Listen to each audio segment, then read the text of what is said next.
I'd next like to go to Sheriff Michael Hennessey, and if you could tell us, what do you see as the primary role of the Sheriff's Department in reentry? And this is obviously an issue you've been involved with for some time. And just so people understand the distinction, Sheriff Hennessey runs the county jails, not the state prison system. That's true. Right. Thank you, Jeff. Well, obviously, people who are arrested on parole violations are held in the county jail. And I noticed on the chart up there, it said there were about 125 people facing parole evocation in San Francisco at any one time. They're all in the county jail. So we do have a significant interaction with people being released from custody on parole. In general, San Francisco has about 2,000 people in jail every day. Virtually all of them get out, come back into our communities. And over the years, we've developed a number of programs designed to make their reentry better. And these services, for the most part, are available to whether the person is facing state charges or whether they're facing local charges only.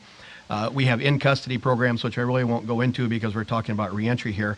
But in terms of reentry, over the years, we've developed a number of programs, and specifically, we have 3 different drop-in centers that we guide people coming out of our jail to go to, but the services are available to any person, any ex-offender, any person coming out of state prison as well. So I'd like to really focus on those 3 different reentry centers or service centers that we have.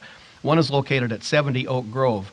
Oak Grove is a little alley street about a block and a half from the Hall of Justice just off of Bryant Street. And at 70 Oak Grove, it originally was a program we called PrEP, Post-Release Education Program, and it focused on having service counselors there, people who did job development, people who referred people to drug treatment program, and programs such as that. In the past 2 years, we've also added an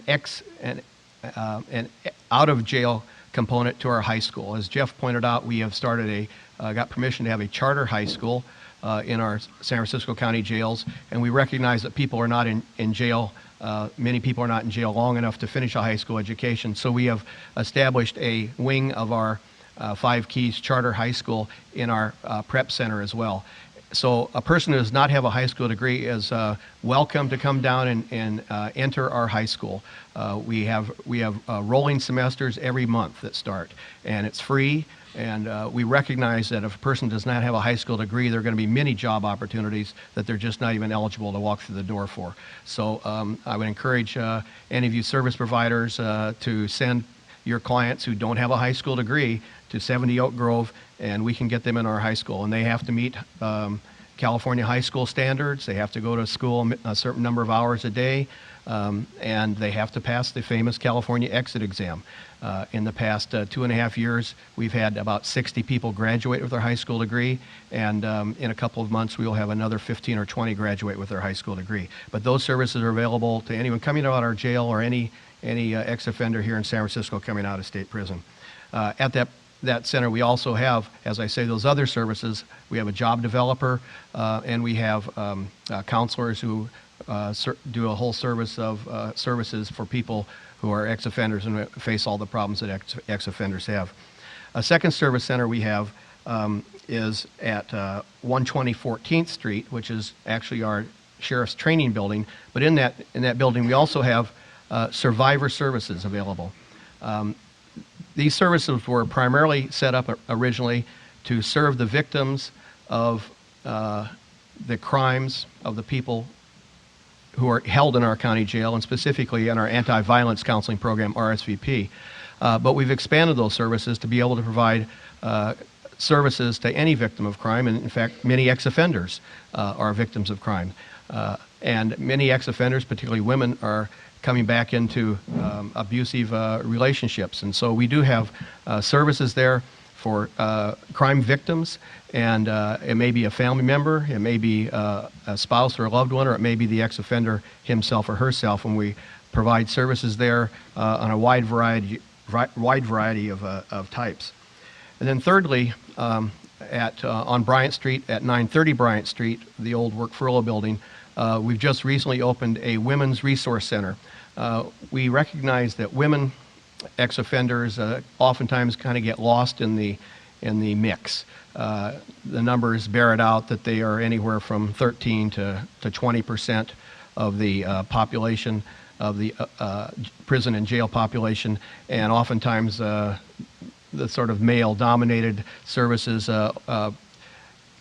frighten women away, or women don't feel as wanted and appreciated, and feel that their needs are going to be heard.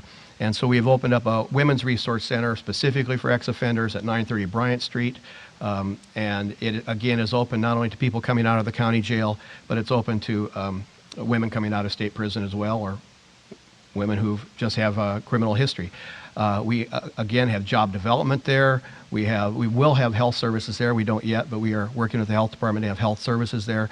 But we have job development there. We have counseling and referrals of all types, geared specifically by women counselors for women ex-offenders.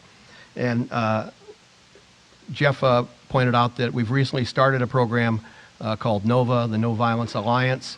We were given sort of a challenge by the Board of Supervisors to address violence in our community, and given a bunch of money. And so we put together a concept where we were going to invite people who had been in custody for violent crimes to be involved in a series of opportunities. For example, certainly anti-violence counseling would be a mandatory part of it, but we also provide housing. We also provide the high school opportunity. We also provide services such as counseling, mentoring, and other components of the types of support that people need. This program has gone through the whole RFP and bidding out process, and we've partnered with about a half a dozen community-based organizations to provide these services, bringing them together, oftentimes competitors in these matters, bringing them together to work on this one unified program. And it'll start in October, next month, with the services actually being developed. But this is one of the first times that we've had the opportunity to have funding to provide housing, which is a significant component and challenge for many of the people coming out of state prison or out of the county jail. Those are the key services that the San Francisco Sheriff's Department currently presents. And if I can editorialize here first, since I have the microphone, I don't know if Jeff's going to ask me another question or not. I want to editorialize another point. And that is, in San Francisco, if you look at U.S. Census data, African Americans in San Francisco are about 8% of the population. That's about 56,000 if you're looking at the census. At the census, if you look at the census figures, males and females in San Francisco rank about 50-50. So if you take the 56,000 African Americans, divide it in half, you're looking at 28,000 African American males. Children, in other words, people under 18, compose about 15% of the general population. And if that would translate into the African American community, you end up coming down to being about 20,000 African American males in San Francisco. Today, there are 1,000 African American males in the county jail. 1 out of 20 African American males in San Francisco is in the county jail today. And youth service providers, I would urge you to look at your demographics of your clients and see if you are addressing this issue, because it is has a devastating impact on the African American community in San Francisco. And among our general interest in reducing crime, reducing jail populations, and providing services to ex-offenders, I really think we have to make a significant effort to focus in on this community. Thank you. Thank you, Sheriff.